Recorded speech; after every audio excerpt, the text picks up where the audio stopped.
What's good? Welcome back to another episode of Cheat Code. It's yours truly, DJ Mike Marvelous. You see what's going on today, right? I know it's been a lot of talk about the RANE One MK2. We gonna also talk about it on today's Cheat Code.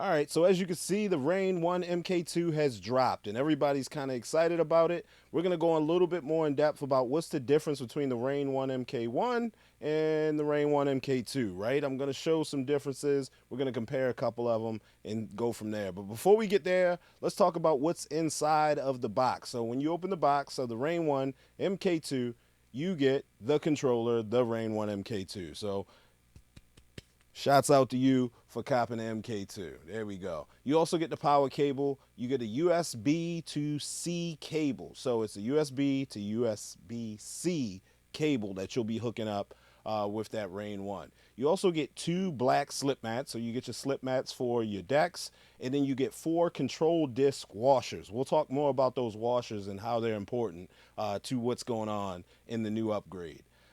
You also get the fader lube, so in case your fader gets a little sticky, they're giving you some of that. They get a setup card or your QR code just to get everything set up. You also get Serato pitch and time expansion voucher with this controller, and you get the sound switch download card. So that's for your lighting integration. So we won't talk about that today, but we'll get to sound and sound switch downloads for your lighting integration. RANEDJ sticker sheet. So those of you that like stickers, you get some of the stickers, and then you get your quick start guide that nobody's reading, and the safety and warranty manual that we just gonna pray that our equipment works when we hook it up, right? Boom. That's what you get out of the box. Let's start comparing. So when we talk about physical features of the MK1 compared to the MK2, there is not a lot of differences, right? Your jog wheels are the same size. It's those same 7-inch jog wheel platters. You're gonna get the exact same. It's not gonna be any larger feel to your platters. As far as the dimensions are exactly the same, almost as if they took the same case and just dropped it on the MK2. So if you have a case for your controller, you can now put the MK2 in that same controller case that you use for your MK1. You're good to go there. The obvious difference is one is black and the new one is white. So the MK2 is the white color. When I first saw it, I'm like, yeah, this is nice, right? It's nice. It's a nice controller. As far as the weight, there is a slight difference in weight, and it's only by 1 pound. The RANE 1 MK1 is 23.5 pounds, so 23.5 pounds for the MK1, 24.5 pounds roughly for the MK2. I think that weight difference comes from that LCD screen that's inside the MK2, but we'll talk more about that when we get to it. So let's talk about some key features. So effects is a big thing now in DJing, especially in the EDM world, and I'm starting to hear more effects in the hip hop DJs. So when it comes to effects, the MK1 has software only effects. So any effects that comes built in with Serato, you get with the MK1. RANE 1 MK2 also has those in that software effects that Serato has, but it also has the internal effects. So I mentioned the LCD screen in the middle of the controller. That now you can utilize that to have its own internal effects, and some of those effects also apply to one of your mics, and we'll talk more about that too. So when we're talking about internal effects, we're talking about baked in effects from the controller. So if you didn't have Serato hooked up and you were running a microphone, you can still throw some reverb on your microphone without having system software. So for all my karaoke, or if karaoke is one of those things that you add to your repertoire or your DJ gig or your business, hey, this may be something for you, because now you get that added effect inside of your microphone vocals. The crossfader is exactly the same. That Mag 4 adjustable tension, you had it in the 1, you're getting it in the 2, no difference there. When it comes to stems, this MK2 is built for stems. It is built for stems. It is made for stems. They keyed in on stems. The MK1 did not have stems integration. This one has a dedicated stems pad mode, and we will go into great detail about this stems pad mode. As well as you have your acapella and instrumental buttons. For me, in my old DDJ SX2, I had to MIDI map, and I have a video I'll tag here, MIDI map the acapella and instrumental buttons to my grid adjust buttons. But that is exactly what this looks like. They just took, they mapped actual acapella and instrumental buttons so you can quickly tap and jump to that. And then you also have your stem EQs. When I saw this being performed, I thought this was pretty cool because you can use your EQs, your highs, lows, and mids as your stem separators as well. So that is cool. I tried mapping that. That was my first thought when I was MIDI mapping my controller, but it didn't work out too well. So I went and found 2 buttons that I didn't use and mapped those. But now they have those stem separators through your EQs, those knobs you can adjust. So it's pretty cool having that as well.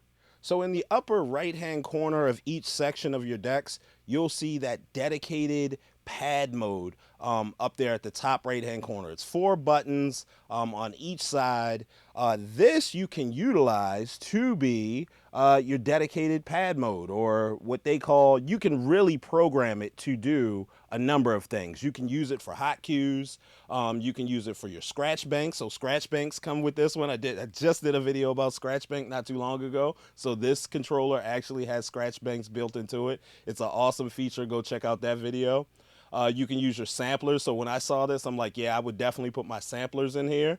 Because if you want to do your drops, you don't have to change out of your hot cues to do your drops. Or you can simply have all of your hot cues running at the same time and have those 4 hot cues at the top or at the bottom, however you decide to use those pads. You can program your stems on those buttons as well. You have beat jump there, stem roll, stem effects, auto loop. So you can change those 4 buttons to your liking. It was kind of like, hey, what do we do with these buttons? And then somebody just said, how about we do it all? And that's exactly what they did. They allow you to kind of adjust and use those buttons as you see fit. But I think it's a good feature because it kind of gives you more pads, and you don't really have to do the shift or change from your hot cue to sampler. You can continue mixing, but then hit your drops if you want to use your drops, or quickly get to your scratch bank and hit a scratch, but you're still in your mix. So awesome feature here. I do like this feature. I think it's a pretty cool feature. I would use it a lot, just based off of the way that I mix. I probably would use this feature quite a bit. All right, so on the MK1, you had the 16 pads, of course, you had your pads. This one comes with the same 16 pads, but again, what we just talked about, that dual pad mode access, you could extend those 16 pads. Going a little bit further than what we did before with the MK1. For your sample volume control, you would have to go to shift and then beat to access that sample volume control. Here, there's a dedicated sampler volume knob in the front of the controller of the MK2. So they're actually giving you a knob so you can control your sample volume manually. There was a touch strip on the MK1. There is no longer a touch strip. That has been taken away by that dual pad mode button, those 4 buttons. For me, I used to use the DDJ SX2 that has that needle search option. I didn't think I used it as much as I did until I got on another controller and I was trying to jump to the middle of the song and it wasn't there. So I had to use the keyboard mouse or use some cue points to jump to those sections. So whether you use that or whether you don't, it's totally up to you. Most people, I think, don't use the touch strip, but if you do, you won't miss it until it's gone. I'll say that. But the MK2 does not have it. MK1 did not come with the LCD screen, but of course, yes, the MK2 does come with that OLED for visibility for your effects. So you can kind of see which effects you're scrolling through as you go through those options. Silent cue. So the MK1 did not have the silent cue option. The MK2 does have silent cue option, and I really want to get my hands on it so I can really figure this out, right? But the way that I'm reading it and the way that I understand it is that with your fader open, say you have something playing on deck 1, right? You have something playing on deck 1, you have the fader open, it's playing out of your master speaker, you can silently cue up another section of that song while it's playing through the master. And then when you're ready, you can jump to that portion of the song and give it out to the masses. So that is how I read it. I kept reading things on it, and I'm like, what is this silent cue option? It allows you to silently cue up something while it is in play. Not sure How DJs will use that effectively sounds like you really got to be on your A game to get that. But I can probably think of some situations I've been in where I kind of guessed, right? Like, oh, the cue point's there. I'm gonna just go ahead and hit it and pray that it's on the one, right? So or you queue it up on the other deck and you say, okay, I know that's what it is, and you go back to it and you jump the track. So maybe that is how you use that, right? You don't have to reload it on your next deck in order to figure out what those cues are if you don't remember, whatever it may be. So that's one way you could use that silent cue. But I think that's a cool option that I didn't really think is needed until I actually need it, right? I hear about it and I'm like, maybe I did need that. All right. Channel effects. So you have your high pass, low pass filters on your MK1. Your MK2 comes with filter, filter roll, noise, and flange, all baked into your channel effects, right? On the back, so if we talk about your inputs and outputs of your controller, the MK1 had two XLR combos, right? You can plug in two XLRs. This comes with the same, but this also comes with a mic that has one effect, that has effects built into it. So you have that one mic line that you can then push those effects to. So that's pretty cool with your inputs, your mic inputs. Both have dual USB, so if you are transitioning between opening DJ and headliner, you can easily do that. That's still the same. And then this is the software that's running is Serato DJ Pro, both included in the MK1. They're giving it to you again on the MK2. So if you don't have a dedicated license with it, or if you're paying monthly, this is the way that you get that regular license. So what's different here, right? So what are we buying into? Why am I getting this new controller, right? I think for some it's the stems workflow, right? That stems to be able to dedicate the instrumental and acapella very quickly. Maybe you don't want a MIDI map. Maybe you use all of the functions on your current controller. But this is something that you can use. I can tell you I use it today because I did MIDI map it. But yeah, this is one key item that was in the MK, that was not in the MK1, that is in the MK2. Secondly, the biggest one is this dual pad mode, giving us those additional 4 pads at the top of the controller could deem as really key. You can do some nice things with having the selection of both pads, both up and down, or you can have 2 pads at the same time running all on your hot cues. You can use them as hot cues, you can use them as jumps. I like the scratch bank, right? I like having those samples to be able to play from those buttons. So I think those are key options that allow me not to have to click another button to jump to something, to do something that I would normally do, and then focus more on the music in the mix. The improved faders, right? Those adjustable faders. The crossfader may stay the same from the MK1 to the MK2, but we're talking about what I call the up faders, right? Those up faders. There's DJs that do scratches with the up faders, and there's DJs that do blends with the up faders. So depending on which bank you fall into, whether you like your tension tight so you can fade out and fade in, or if you like it very loose where you can just do your scratches with your up fader and keep the crossfader in the middle, that's also an option here in the MK2. Lastly, the key thing that I think most people may be missing is those washers. Remember I've mentioned the washers that come with your controller? Those are for your jog wheels, right?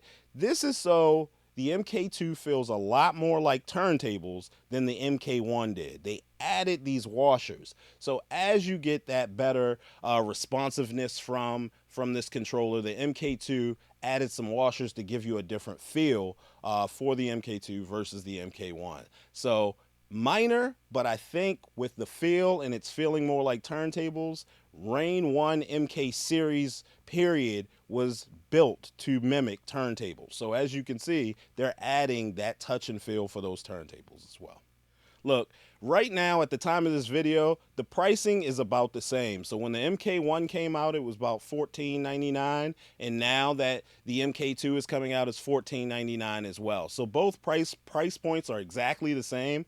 I'm pretty sure the MK1 is going to go way down now if you want to grab that one up, but the MK2 is definitely, I think, worth it buying that new controller if you're looking in the market. So my take on it, there are some significant differences. There's been a lot of people saying there's nothing new, right? I really think there is, and I think you really, depending on how you DJ, you may see some of these features as I'm never going to use those, and that's quite all right. If you're, if you're not, then I get it.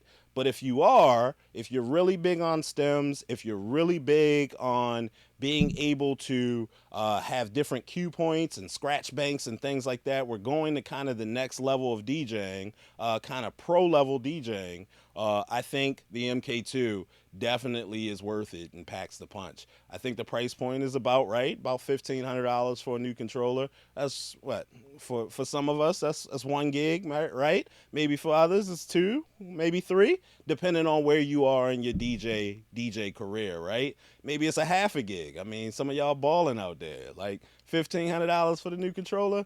Go cop that. Once again, thank you all for joining another episode of Marvelous DJ's Cheat Code. Don't forget to leave in the comments, are you copping the RANE ONE MKII, or are you just going to leave it alone? You tell me in the comments, what do y'all think? Is this just a rinse and repeat? Is this a copy paste of the MK1? Or do you see significant features in the MK2 that you will use? Yours truly, DJ Mike Marvelous. Thanks again, RANE. I'm out of here. Cheat Code.